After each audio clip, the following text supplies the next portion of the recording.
When you are printing something, you'll see something called rendering intent. So let's say I was going to print this out, file, print. There we go. And let's say I was sending it to the 4900 there. And let's say I was telling printer to manage colors. We've got something here called rendering intent. And let's talk about these for a second. As we saw with the CMYK, it is a really crappy little color space. But even, you're printing it to the printer here with a certain glossy paper. It's going to have a certain color space, a certain gamut. And if there's like colors in your picture that are outside that gamut, let's say there's some reds here that the printer and paper combination that you're using, the ink combination, couldn't support. What do you do with those out-of-gamut colors? Like, let me just show you a gamut graph again. Let's say I had an image and there were some beautiful reds over here. And let's say I hold this for comparison.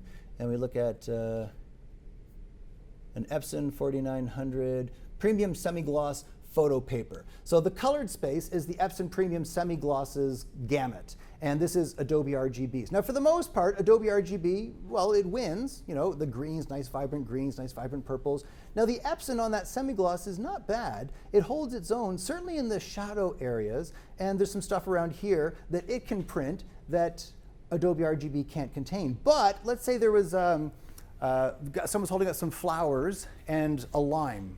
I don't know why they'd be doing that, but a lime that's around here and some flowers that are around here. Well, how do you deal with these colors that are outside what the printer can print? That's where the rendering intent comes in, and how is it going to deal with those out-of-gamut colors? Normally leave it at relative.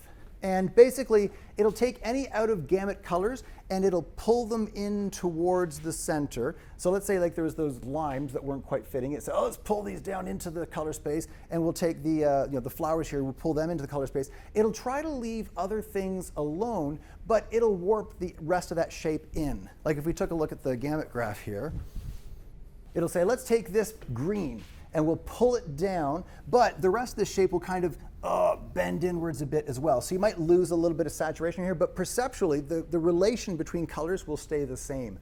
There's a couple others in there that you want to stay away from. One of them is absolute colorimetric.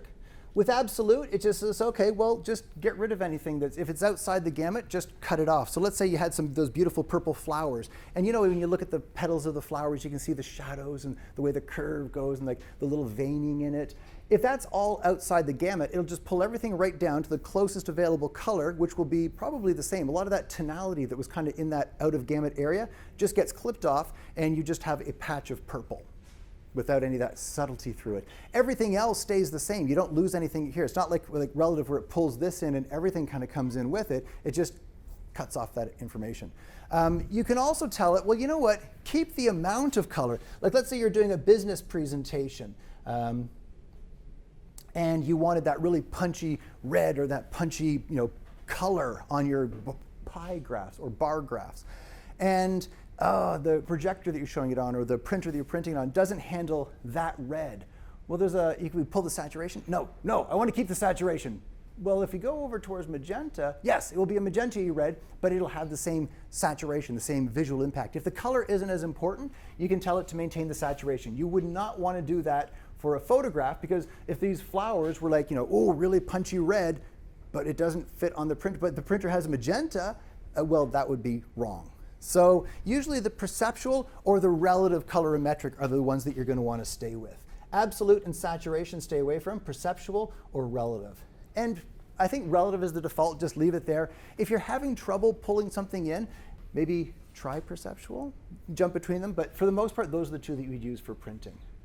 Last thing I want to talk about is how the printers do tend to fill in shadows. Like if this image here, if you're printing this on, say, a press on uncoated paper, let's say this is for like a promotion for the bridal collection, and this is going to one of those little flyers you get dropped in your mailbox every day on uncoated paper. The problem with the ink on paper is it hits and it tends to bleed out a little bit. It's called dot gain. And things that are supposed to be dark, remember there's that half-toning process where it says, well, let's put small dots far apart for light colors, larger dots, and they get closer together. And eventually, for black, the dots are so big that they overlap and it's just a sheet of black. If they're small enough, there's supposed to be little gaps around there, but when that ink bleeds, it can fill in those gaps, and you might start losing some of this shadow information. Now, there's a way to test for that when you print. This is something that I created a few years back. So if you were to print this, let's say you took this down to the print lab and you went File, Print, and used all the same settings and printed it out, you would notice that, right now, looking at it on the projector, I can see this is black, this is 0 around here. This is 50 from that 0 to 255 grayscale range. This is 5, I can see 5.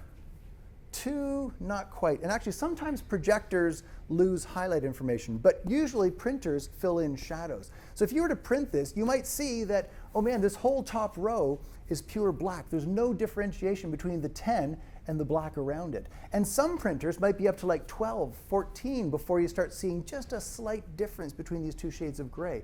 So let's say you were printing a photograph of a forest, and in the forest, in the shadows of the forest, there were some wolves hiding in the shadows. And you're like, oh, look at that, it's just beautiful in the dark shadows. And you print it out, and you've got black shadows, and you can't see anything in there. What do you think you could do to make these parts of the image visible? Let's say the wolves are down around like 6, 7, 8, 9, 10, but your printer's clipping at 12. What do you think you could do? What if we threw on a levels adjustment layer,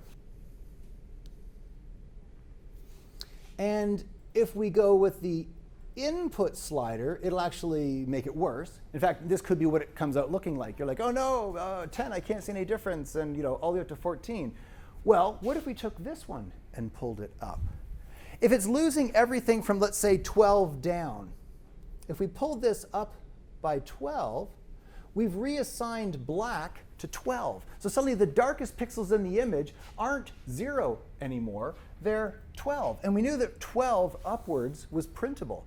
So those wolves, where they used to be in like 5, 6, 7, 8, 9, 10, will now be in like 17, 18, 19, 20, 21, which is well within the printable range. So this is a way of testing to see how much of those dark shadows it's printing. For the most part, most printers are going to clip some shadows.